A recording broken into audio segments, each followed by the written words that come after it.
멸종위기 돌고래를 서핑보드처럼 타고 놀게 하고 돈을 받는 행위.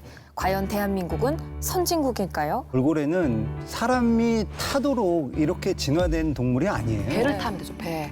허그하거나 키스하거나 같이 수영을 하거나. 어제 시월드에서 매년 질병에 걸려서 돌고래들이 죽어가고 있어요. 2014년 개장해서 지금 이제 만 6년이 됐잖아요. 6년 사이에 9마리 죽었다고요? 네. 입장문 이렇게 죽을 때마다 내진 않을 거 아니에요. 고래가 이번이 죽었... 처음 나온 거죠. 미국과 캐나다도 돌고래를 타는 체험이나 공연을 금지하지 않는다고 반박했습니다.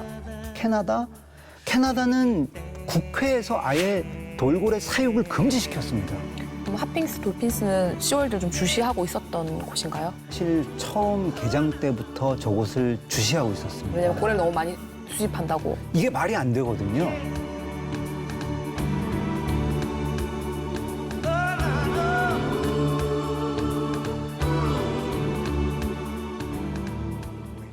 거제 시월드 누가 만들었고 누가 운영하고 있는지 한번 살펴볼까요, 우리?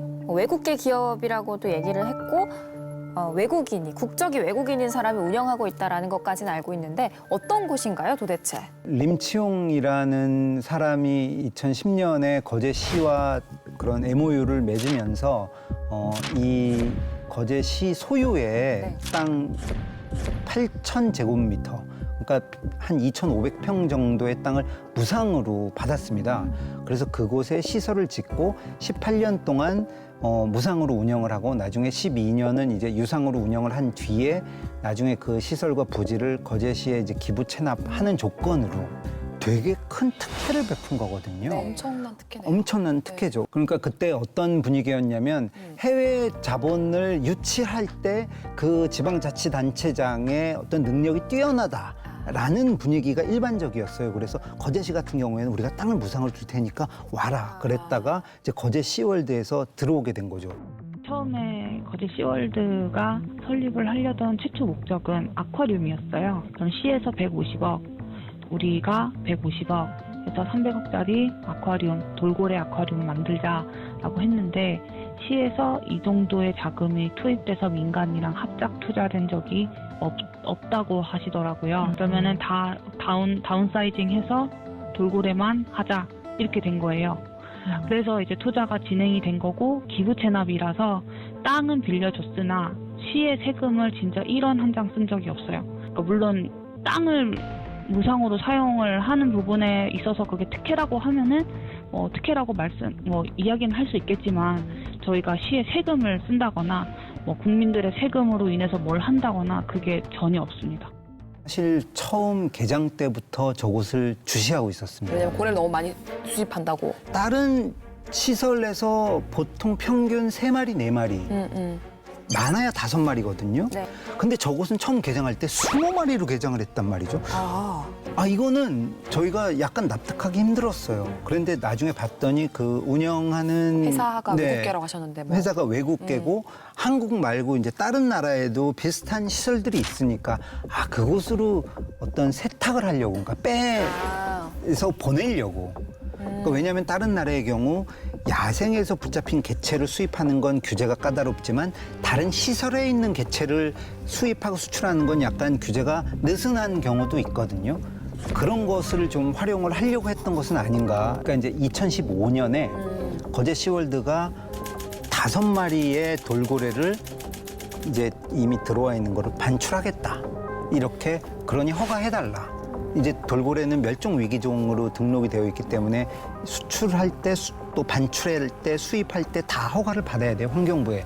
그래서 그 반출 허가 신청을 냈고요. 네. 환경부가 그걸 받아들여서 허가를 내줬습니다. 아, 그래요? 네. 2015년에.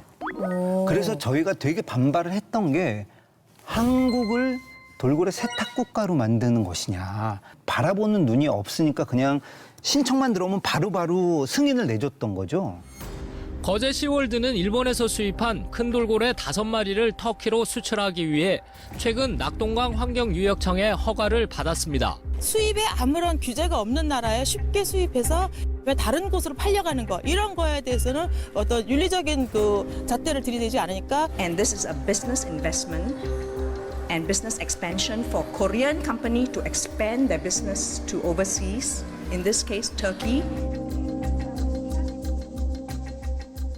이거 가지고 올 때는 시가 이야기할 때 뭐 경제적인 효과도 얘기했을 거고 뭐 일자리 창출도 된다 이런 식으로 좋은 것들만 다 보여줬을 거 아니에요. 그래서 왜 그렇게 이제 특혜를 주느냐라고 하니까 거제시가 이제 좀 장밋빛 전망을 발표를 한 거죠. 경제 유발 효과가 그러면 진짜 좀 위험하죠. 네, 뭐 270억 원의 입장 수입이 매년 있을 거고 또 130명의 고용 효과가 있을 거다.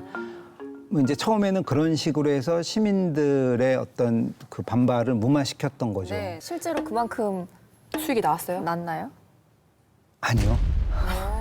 2019년에 이제 저희가 그 거제 시월드가 그러면 과연 뭐 매년 270억 원의 돈을 버느냐라고 해서 재무제표를 봤더니 6억 원 이상의 순손실이 났습니다. 270억 원 매년 됐었던 적은 저희가 보기에 없었던 것 같고 뭐 10분의 1 정도의 영업이익이 있거나 혹은 이제는 그게 감소세가 됐고요. 네. 2020년 올해 같은 경우에는 이제 코로나 때문에 사람들이 이런 시설에 안 가게 되니까 아마 영업이익은 훨씬 더 이제 떨어졌을 거고 이제는 이런 돌고래 학대하는데 가고 싶지 않아라고 생각한 사람들이 더 많아질 거기 때문에 아마 영업이익은 훨씬 더 추락할 것으로 보고 있습니다. 그 거제시의 현재 입장을 좀 들어보셨나요? 접촉이 되나요? 네, 하핑크 돌핀스가 민원을 넣었습니다. 네. 이거 동물 학대가 분명한데 관리 감독 권한이 또 책임이 거제시에 있는데 중단시켜야 되는 거 아닙니까? 그랬더니 처음에 언론들이 물어봤을 때는 아 이거 우리가 책임이 있는 거 아니에요 이렇게 발을 빼다가 거제시에서요? 네네 거제시에서 책임이 있다는 게 이제 명확하니까 아 그런 관계 법령들을 지금 살펴보고 있습니다. 이런 답변을 줬어요. 이건 너무 부끄럽거든요, 솔직히. 거제시에서 이런 어떤 야만적인 행동이 계속 벌어지고 있다는 거에 대해서 좀 더 적극적으로 야 당분간이라도 이런 인간과의 접촉 프로그램 이거는 중단시킬 수 있는데 그렇게도 안 하고 그냥 이거 뭐 동물 학대가 맞는지 아닌지 지금 한번 살펴보겠습니다. 이런 답변이 와서 되게 너무 무책임하다고 생각을 합니다. 저희도요, 지자체 관리 감독이 소홀한 것 아니냐 하는 생각이 들어서 접촉을 시도해봤는데 동물 학대 문제에 대해 가지고 우리가 2014년도가 16년도 모르겠는데 네. 그때 관광 자원 유지 차원에서 네. 뭐 이렇게 민자 투자 사업으로 부지를 제공한 건데 그거하고 동물 학대하고 자꾸 연관시키니까 우리도 뭐 우리 할 수 있는 말이 그게 없잖아요. 그때도 환경단체에서 이런 뭐 돌고래를 왜 들어오냐 하면서 저 반대 기사가 좀 많이 나갔었거든요. 그러고 난 이제 지금 이제 6년 후에 다시 이런 기사가 나는데 그때 기사도 또 그렇게 몰고 가면 그렇게 간다 아닙니까? 그래서 제가 알기로도 제가 그 동네 그쪽 주민들 들어보면 그쪽 주민들 한 30명 정도가 그쪽에서 일을 하고 있고 지금 뭐 내일부터인가 모레부터인가 또 뭐 그쪽에서 뭐 환경단체 집회를 한다는데 그 주민들은 또 반대 집회도 한다는 그런 할 거라고 말도 있고 그렇거든요. 그쪽 사람들은 이게 그 동네 사람들은 이게 자기들 뭐 고용 유발도 하고 하니까 환영을 하고 있는 그런 입장이거든요. 그쪽 사람 제가 뭐 돌고래라든 동물 학대도 아니라는 그런 제가 말할 그런 건 아니고